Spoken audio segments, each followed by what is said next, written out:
Location കണ്ടെത്തിയിട്ടുണ്ട്. അവിടെ ഇപ്പം ഏകദേശം 10 മിനിറ്റ് ആയിട്ടുള്ള ആ ഭാഗം മണ്ണ് മാറ്റാൻ തുടങ്ങിയിട്ട്. ലൊക്കേഷൻ കണ്ടെത്തി, എവിടെയാണ് വാഹനം ഉള്ളതെന്ന ലൊക്കേഷൻ കണ്ടെത്തി. അതിൽ കണ്ടെത്തിയതാണ്. ആ വണ്ടിയുടെ വാഹന കമ്പനിയിൽ നിന്ന് കിട്ടിയ റിപ്പോർട്ട് അനുസരിച്ച് പോലീസുകാരെ പറഞ്ഞത്.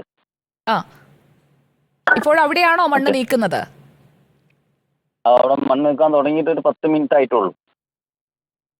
ഓക്കെ, അൽഫു, ഹൈറ്റിലുള്ള നാലാളായിട്ട് പൊക്കത്തിൽ, 4-5 ആളായിട്ട് പൊക്കത്തിലുള്ള മണ്ണ് ഇതാണ്. ഇത് ഈ സംസാരിക്കുന്നത് അൽഫു അടിഞ്ഞിട്ട്. അല്ലേ, മനാഫിന്റെ സഹോദരനല്ലേ? അതെ അതെ. അതെ, ഓക്കെ. അൽഫു, അതായത് ഈ ലോറിക്കുള്ളിൽ അർജുന് സുരക്ഷിതമായി ഇരിക്കാൻ കഴിയുന്ന ഒരു സംവിധാനങ്ങളൊക്കെ ഉണ്ടെന്നാണ് മനാഫ് പറഞ്ഞത്. ഈ ലോറിയുടെ അകവശമൊക്കെ അൽഫുവും കണ്ടിട്ടുള്ളതായിരിക്കുമല്ലോ. അതിനുള്ളിൽ ഭക്ഷണവും വെള്ളവും ഒക്കെ 3-4 ദിവസം ഒരാൾക്ക് ജീവനോടെ ഇരിക്കാൻ പാകത്തിലുള്ള സാധനങ്ങളൊക്കെ ഉണ്ടായിരിക്കുമോ, സ്റ്റോക്ക് ഉണ്ടായിരിക്കുമോ?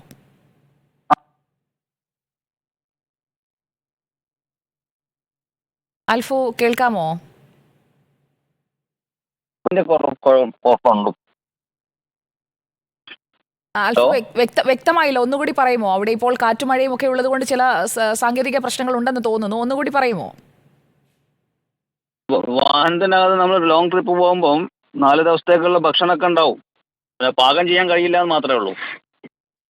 അത് അർജുന് ബുദ്ധിമുട്ടൊന്നും ഇല്ലാന്നുണ്ടെങ്കിൽ അത് കഴിക്കാനുള്ള ഭക്ഷണമൊക്കെ ഉണ്ടാവും അതിൽ. പക്ഷെ നമുക്ക് അതാന്നുള്ളത് ഒരു ഐഡിയ ഇല്ല.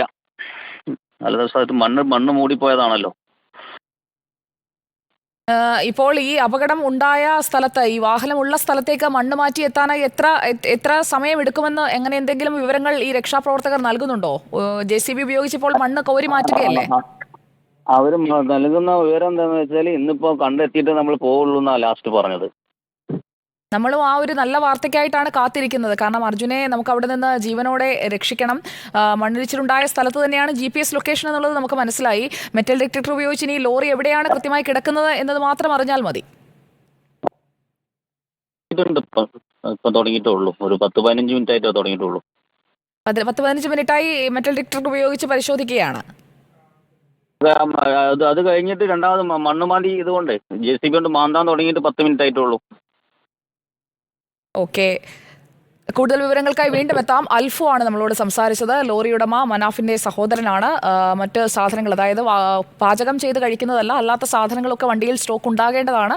അപ്പോൾ അർജുന് ജീവൻ പിടിച്ചു നിർത്താൻ ആവശ്യമായ സാധനങ്ങൾ വാഹനത്തിലുണ്ട് എന്നാണ് നമ്മൾ പ്രതീക്ഷിക്കുന്നത്. ഇപ്പോൾ വാഹനം കിടക്കുന്ന ഇടത്തേക്ക് മണ്ണ് മാറ്റി രക്ഷാപ്രവർത്തകർ എത്താൻ ശ്രമിക്കുകയാണ്. ശ്രമകരമായ ദൗത്യമാണ്. മഴ പെയ്യുന്നുണ്ടായിരുന്നു. മഴ ഇപ്പോൾ അല്പം ഒന്ന് കുറഞ്ഞിട്ടേ ഉള്ളൂ. അതുകൊണ്ട് തന്നെ ആ മഴയുടെ പെയ്ത്ത് കുറയുന്നതിനനുസരിച്ചേ നമുക്ക് കൂടുതൽ വേഗത്തിൽ രക്ഷാപ്രവർത്തനം നടത്താൻ കഴിയുകയുള്ളൂ.